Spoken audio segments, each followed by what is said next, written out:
Imagine if a Kindle and a smartphone decided to have a baby. What would happen? Let's find out.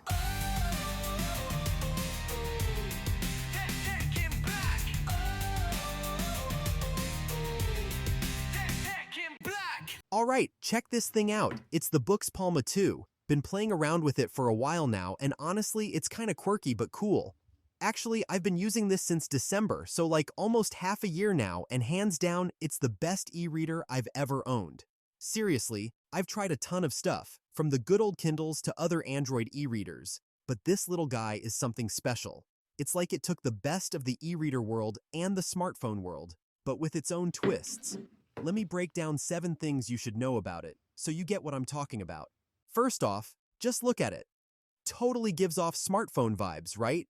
The design is so much like a phone that people keep asking, "Oh, is that some new phone?" And I'm like, nope, it's my e-reader. It's incredibly light, like 170 grams, which is about the weight of a bar of chocolate. Seriously. And it genuinely just disappears into your jeans pocket, jacket pocket, or even your back pocket if you're one of those daredevils. I used to carry a Kindle around, and yeah, it's smallish, but this thing is a whole other level of portability. You're heading out, toss it in your pocket, and you don't even feel it. Super handy for anyone who's always on the go or just doesn't want to lug a bag around just for a book. The screen here is an e-ink Carta display, a lot like a Kindle's, but in my opinion, even nicer. It's got this 6.13-inch display, and text looks super sharp on it, just like it's printed on paper. The resolution is 300 ppi, so no jagged edges, everything's smooth. Plus, it's got that matte finish, so you can actually read it outside in the bright sun without any of that annoying glare you get on regular tablets or phones. Seriously, it's like reading a regular book. And get this, it has a front light with adjustable color temperature, so you can have a cool white light during the day, or a warm yellowish light in the evening so your eyes don't get tired. For someone like me who binge reads for hours, this is a lifesaver. Perfect for books, articles, pretty much any text. Okay, this is a really cool feature. It runs Android. Yep, it's full-fledged Android, though it's a bit stripped down and optimized for e-ink. It has its own Boox launcher, which is pretty simple, with all your apps on the home screen, kinda like an iPhone, no complicated menus. And the best part, you get the Google Play Store, so you can download pretty much any app you want. Kindle, Kobo, Libby for library books, Pocket for saving articles, Audible for audiobooks, Spotify for podcasts, even Chrome browser if you really need to.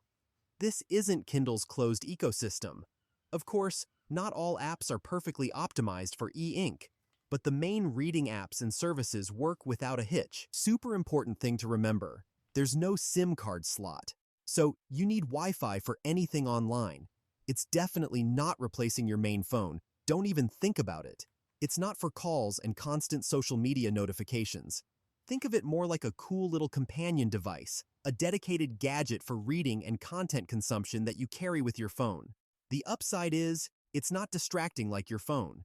You pick it up to read, and you actually read instead of getting sucked into Instagram every 5 minutes. Download your books at home over Wi-Fi and enjoy them on the go. Chapter 1: The Boy Who Lived.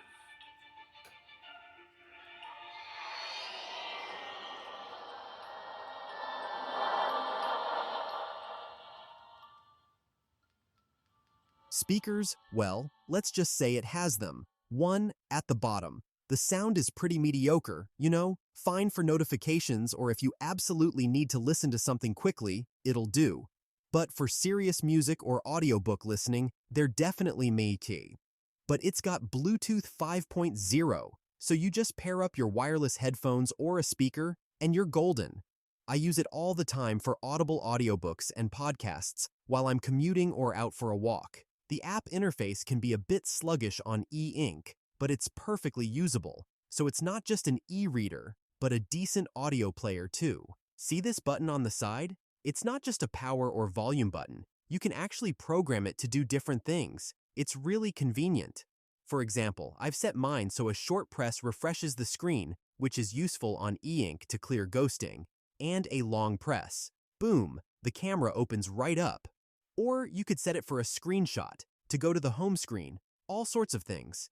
Seems like a small thing, but when you're using the device constantly, these little time savers make the experience smoother. It's like having an extra hotkey right there. Now, this is where it gets the weirdest and funniest for an e-ink device. You can actually watch YouTube on it.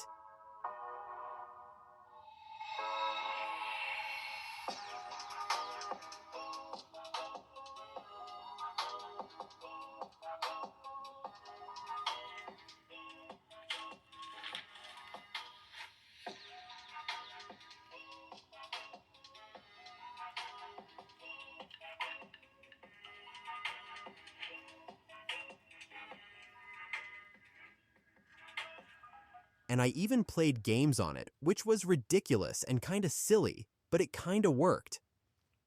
Yes, the processor is not the fastest, so you will have to wait for the game to load. But come on, it is an e-reader.